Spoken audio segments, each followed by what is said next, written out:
I am delighted to welcome back to the Foreign Policy Association, Dr. Margaret Hamburg, known to family and friends as Peggy. You last spoke to us in 2009 when we conferred upon you the Foreign Policy Association Medal. Your accomplishments are legion: FDA Commissioner, Health Commissioner of New York City, currently chair of the board of the American Association for the Advancement of Science, and Foreign Secretary of the National Academy of Medicine. A short while after you spoke to us, we were also honored to hear from Dr. Anthony Fauci, who delivered our inaugural lecture on global health issues. We've been advocating at the Foreign Policy Association now for some time for reconceptualizing global health as a foreign policy priority and as a vital national security interest. Peggy, I'd like to begin by asking you, should the United States be promoting a coordinated international response that prevents COVID from returning once it's been suppressed? Well, it's such an important question. And, I applaud the organization for really putting into focus the important linkages of health, global health, and foreign affairs, and the intersection of health and security as well. We have to work together as an international community now to actually stop the spread of COVID. And then we have to recommit to working as an international community in order to be better prepared to prevent future pandemics and to address a wide range of significant health issues that we live with day to day, but also ones that loom in the future. So I think that this COVID crisis has been a wake-up call in many ways for those outside of the global public health community. We need to make sure that people don't hit the snooze button and go back to sleep, but we need to learn the lessons and integrate the lessons. As we think about COVID-19 today and how this country, the United States, can move on to a new normal with the availability of vaccines and by pursuing assiduously the public health measures that can help to prevent transmission and bring the numbers down, the masking, social distancing, avoiding large gatherings, especially indoors, all of those measures. We need to recognize that even if we do a terrific job in this country, our job won't be done. Even if we're thinking about it in the most selfish ways about what's in the vested interest of the United States and all our citizens, if we don't care about what's happening elsewhere in the world, because the virus can continue to circulate, it can continue to mutate. And so virus anywhere can represent a recurrent or resurgent concern to us here in the US. So we really are all in this together, and the only meaningful and enduring solutions to the problem we have today and the problems of the future are to think about it in an integrated and global way. Do you think, Peggy, that there's any merit to a regional approach, say a North American approach? We had Jorge Castañeda, the former Mexican foreign minister, speak to us last week, and he was telling us that the number of shots that our neighbors to the south are receiving are really, it's a very limited rollout program. And we're hearing the same is true in Canada, that 2.5% of the Canadian population have been inoculated. Would it make any sense, given the extraordinary interaction that we have with our neighbors in Mexico and Canada, to have a North American approach to this crisis? Well, I think regional strategies can make a difference. I think we need to go beyond just the region all the way around the globe because of how people and goods travel and how microbes can travel as well. But I do think we need to be very mindful about how we work together, and that can happen on many different levels. You know, the Canadian situation is surprising because they've actually, as I understand it, um, been able to at least contract for a very large number of vaccines, but they do seem to be having problems with delivering them. We, of course, are experiencing that in our country as well. It's not easy, but we also definitely are constrained by supply. And probably the Canadians don't have all the supply that they have contracted for available yet, but I don't know the specifics. Mexico may be different in that they may not actually have even the access contractually to vaccines that they need for their populations on the same level that we have. And we know that there are many, many countries around the world that don't have access to vaccines and haven't begun the process of vaccinating their populations.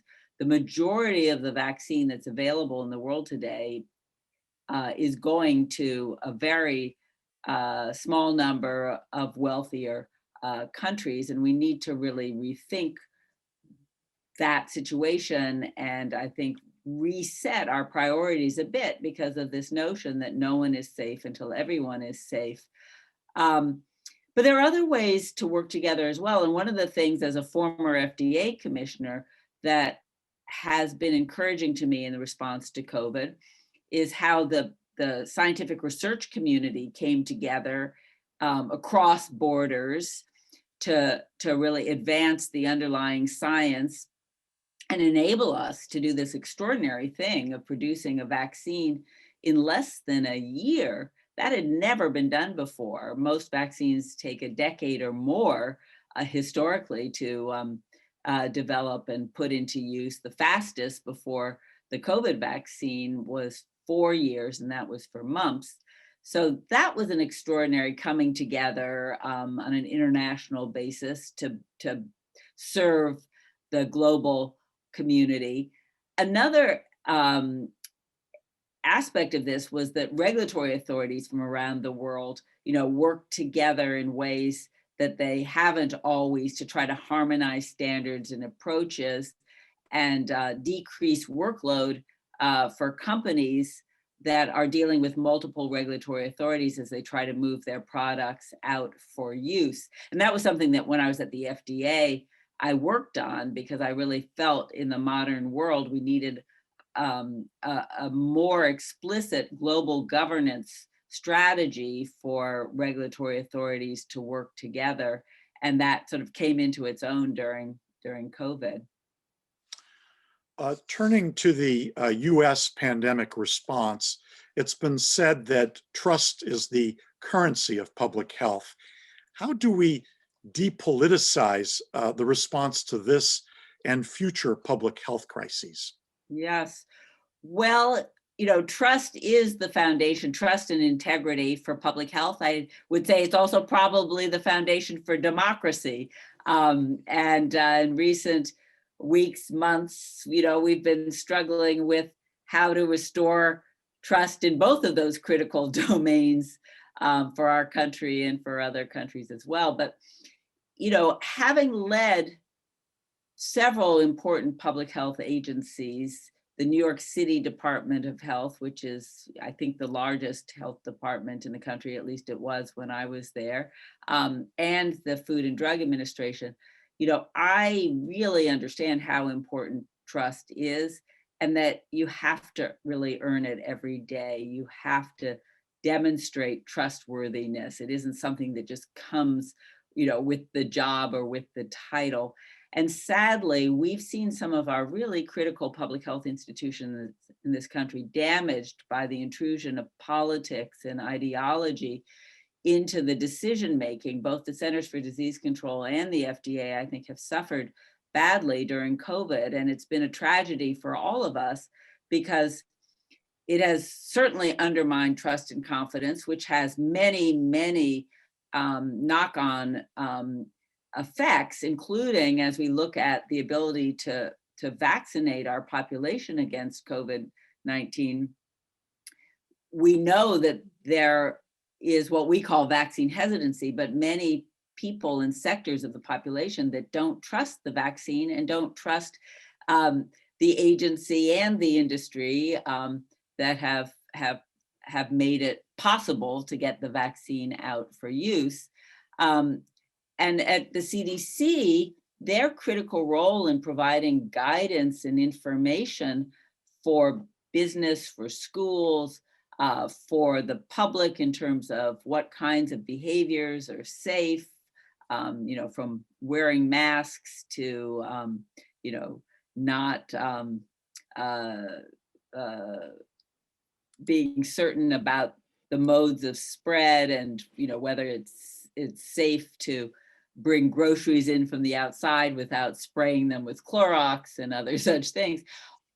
CDC plays such a critical role in making information for people to use available, but because of intrusions of politics, they weren't able to produce important guidance in certain areas, and people didn't trust the guidance as much. And really significantly at FDA, CDC, and elsewhere, the depth and breadth of expertise that resides within those agencies wasn't fully harnessed because of the sort of politics that were driving so much of the decision making.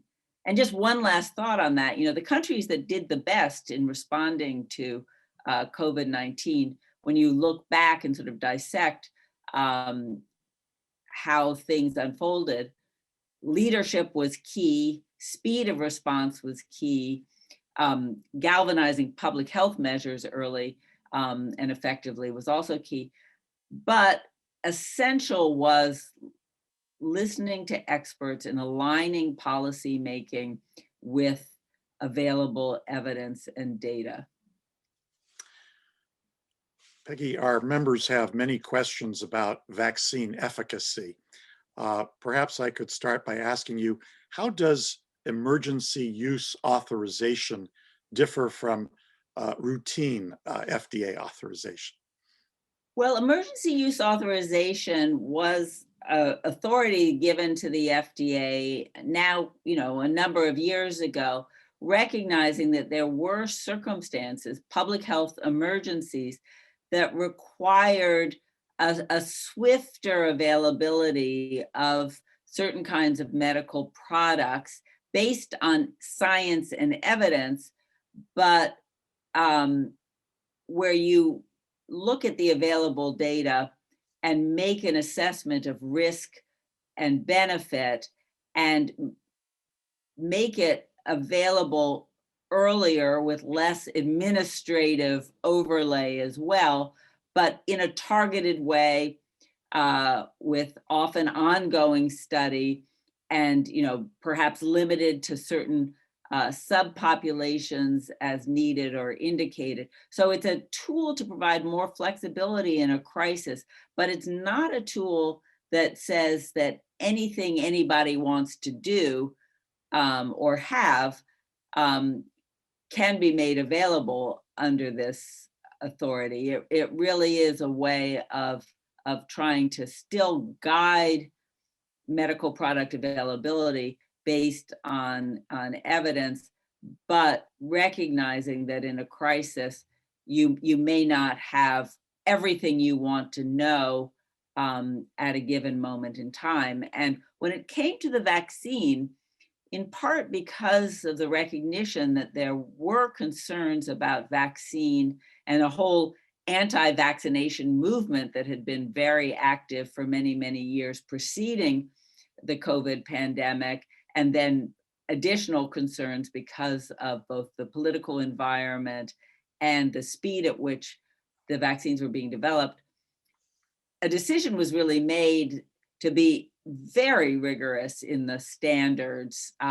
So in terms of the science, it wasn't that different than what would be required for a full authorization, except that with a normal vaccine approval, you would have more data over time. And that data is being collected now. These vaccines have not been in this country actually approved, but they're out and available through the emergency use authorization, but they will move towards a full approval that has, more paperwork, more I's to dot, T's to cross, and there will be a somewhat fuller understanding of the vaccines and their appropriate use. And that brings me to the question, what do you say to people who are vaccine hesitant because the long-term effects of the vaccines are unknown? Yes. Well, vaccines, are always taken very, very seriously in terms of assessing safety and efficacy. All medical products, of course, that's the case. But with a vaccine, you're giving something to people who are healthy to prevent them from getting sick. So the sort of obligation to really understand them and their use is even higher.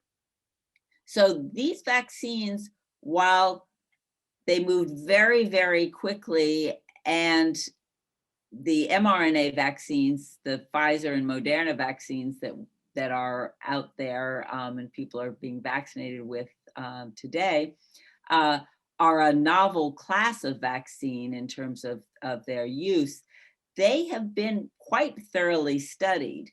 The numbers of people who've been in these vaccine trials has been as large or larger than standard vaccine studies.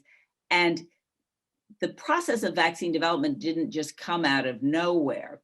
There was work going on, investments in science at the basic level and the clinical level that was related, other coronaviruses or other infectious diseases, that enabled some leapfrogging in terms of the speed of development.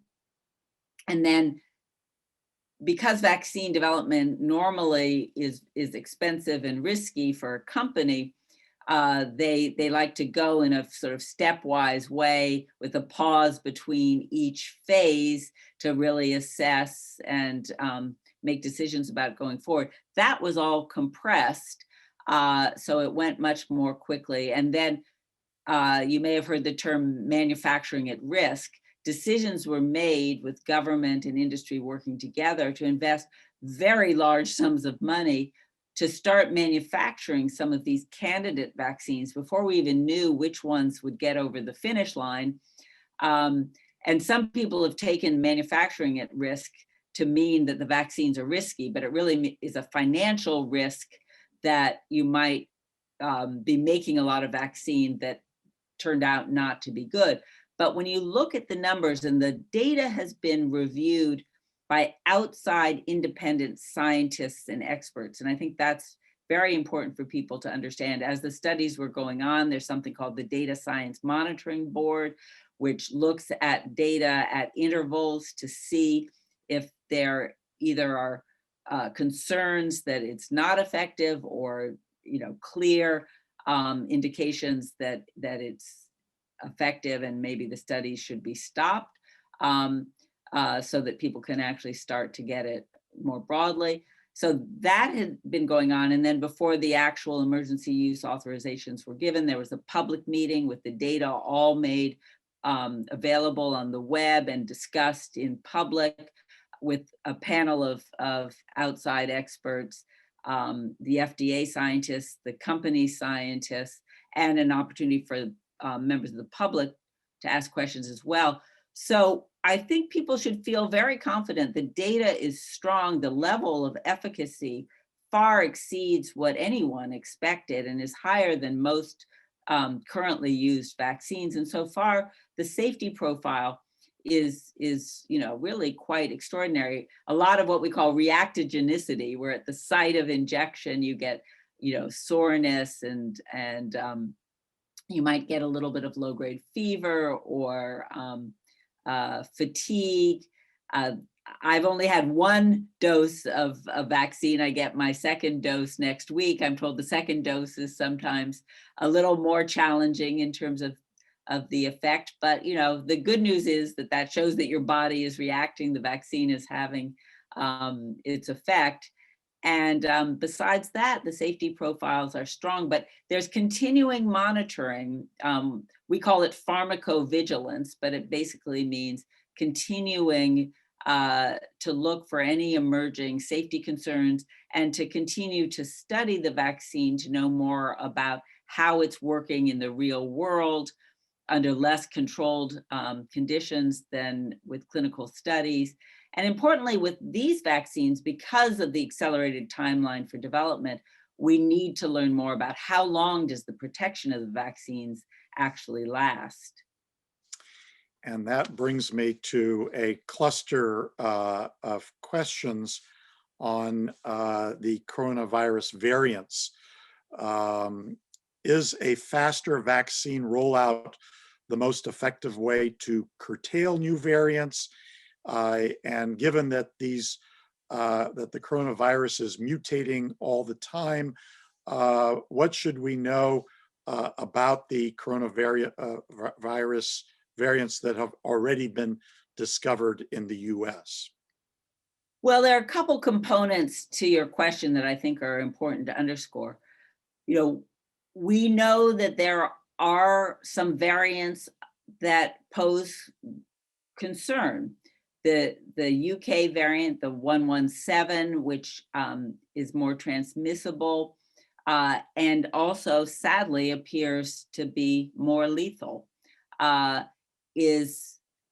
has become we don't know exactly where it originated. It was first noted in the UK, but you know, it could have come from anywhere. But you know, it moved quickly to become the predominant strain there. We've seen it spread to other places in Europe, and we are seeing more and more of it in the US. And then there's the one that's associated with South Africa and Brazil, where we can actually see that aspects of those variants enable the virus to elude the immune response to some degree, both protection if you've had natural infection to infection with an earlier version of the virus, or the vaccines. Now, not completely.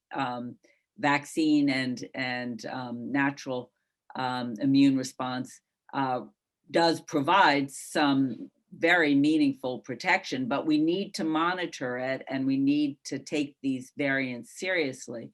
So that tells us a couple of things. One is we need to do everything we can to stop the spread of these variants. And that means doubling down on those public health measures, the non-pharmaceutical interventions of masking, social distancing, hand washing, and avoiding, you know, large gatherings, and trying to have appropriate ventilation when you can with indoor settings where there's, you know, some gathering or density of people. We also need to get the vaccination out there as fast as we can, because that will also help to limit spread.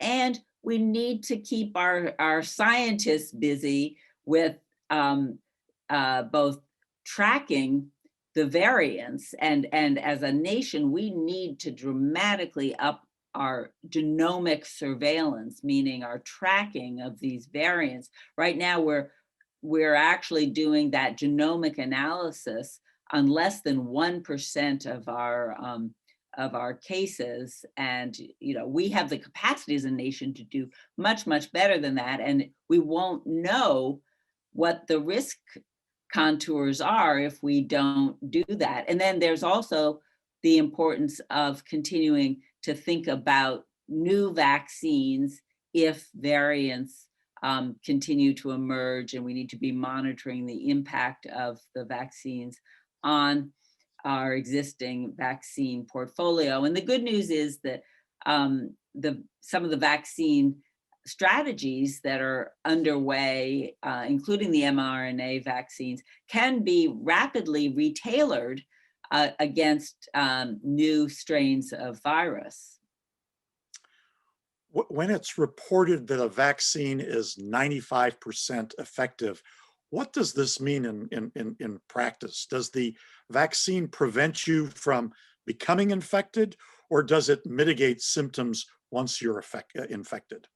Well, two different questions there. The 95% doesn't mean that 5% of people that get vaccine automatically become infected, but it means that the probability of infection and disease from the vaccine, from the virus, is dramatically reduced by a vaccine that has 95% or 90% efficacy. The way the studies were structured, it didn't actually give us all the information that we, might want to know. So there's ongoing studies. The studies looked at the prevention of symptoms, sickness, and of course hospitalization and death. And the vaccines are very effective at reducing those characteristics. It doesn't mean that the vaccines prevent you necessarily from getting infected. And that's important because we know with this coronavirus that you can have asymptomatic infection and you can still spread. And that's why people are being, told that they should continue to wear masks and social distance even after vaccination. And that reflects the importance of understanding whether you can still be infected but asymptomatically and shed virus and potentially infect others. The data so far coming in from the experience in some other places, particularly Israel, and also some studies that have been done, looking at this question here, it's very encouraging that the vaccination reduces the viral load and reduces the probability of spread. Ultimately, these vaccines are going to make a huge difference for controlling coronavirus, SARS-CoV-2 and COVID-19, just as vaccines have made a huge difference for public health against a range of diseases that, almost don't exist in many places, but used to take huge numbers of lives. And follow up, how long does the vaccine provide protection? And will this time period differ depending on the vaccine? Well, we don't know the answer to that question. And I think I mentioned earlier that that's one of the important areas of ongoing study. Clearly, the vaccines, there are a range of different vaccine categories, as you know, but the different types of vaccines may produce immune responses of differing durations, but all seem to, create a robust immune response. But we just don't know how long it will last. We may need to have an annual COVID vaccine, like we have an annual flu vaccine. Maybe they could even do them together. There is a dual vaccine being developed. But it may be that it lasts much longer. There are certain vaccines, including for routine preventable diseases of childhood, where you get a booster at a certain point. So we're going to be learning more. We will not be able to just close the door on COVID-19 and this SARS coronavirus 2 for a very long time, if ever. It will likely be endemic. It may circulate with variants that will require different vaccination strategies. We just don't know. We can't be complacent. But the good news is that we have experienced this pandemic at a time when science has never been stronger, and we've been able to harness that science already in some remarkable ways, and we can and will do an even better job going forward, I think. May I ask you which vaccine you took? Because they're asking here, should people hold out for one vaccine over the other? You should definitely get whatever Everything. vaccine is available when it's available.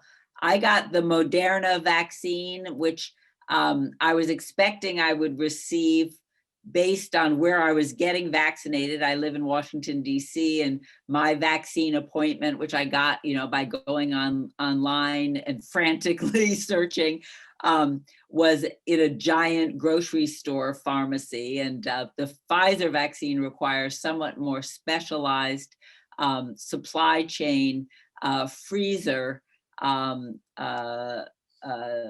circumstances. And so the Moderna is a little bit easier for places that don't have deep freezes to provide. So I got the Moderna vaccine. Very soon, probably by the end of the month, I think the Johnson & Johnson vaccine, which is a different type of vaccine, will probably be available. That's easier to administer, both in terms of the supply chain and storage conditions, but also it's a one-dose vaccine. And so I think when that becomes available, that will change the landscape also. But, you hear differing numbers in terms of efficacy. And of course, we'd all like to have the one that works the best and for the longest. But I think right now, the critical thing is to get vaccinated. And how do you appraise the Biden administration's vaccine rollouts thus far? Well, I think it's been going, very well. It's not an easy undertaking under any circumstances. I think they inherited a more chaotic program than we would have hoped for. There had not been adequate transparency all along in terms of what was going on and what the plans were. There was a lot of fragmentation with states just, being told to sort of go it alone. And I think that further complicated things. And then the transition was messy for a number of reasons of politics. And that, of course, had an impact on the ability to really assure the smooth handoff of this critical distribution program. But I think the Biden team has been able to really work from a clear plan, engage the states, begin to provide more reliable and consistent information about what states could expect in terms of numbers, has been able to negotiate for more vaccine in terms of volume and help support some scale up of manufacturing. And is now beginning to bring on additional vaccination centers, which is very important, using pharmacies. And I hope soon we'll really start to engage the network of health clinics and physician practices, because that's an important and well-practiced mechanism for providing vaccines to people old and young. Maybe I could ask a hopeful question to conclude this session. What will it take to achieve herd immunity, and when do you think that will be achieved? Well, I actually think herd immunity is a term that's tossed around that isn't actually all that helpful. The notion is you get to a certain number of people who have immune protection, either because of infection that's naturally occurring or because of vaccination. And then there really isn't enough of a population for the vaccine to continue to spread and amplify. People say the numbers, upwards of 60, more like 70, 75%. But I think the critical thing is to just not be thinking about that as the endpoint, but about getting as many people vaccinated as we can and doing the things we need to do to limit ongoing spread. And I think if we focus on those two achievable goals, we can turn the tide on this COVID pandemic. Peggy, I want to thank you very much for taking the time to be with us today and for sharing your vast knowledge and expertise with us. We very much appreciate your views on how the vaccines are going to change the face of the pandemic. And we hope that the next time you speak to us, we can convene in person. Thank you very much, and take care and be well.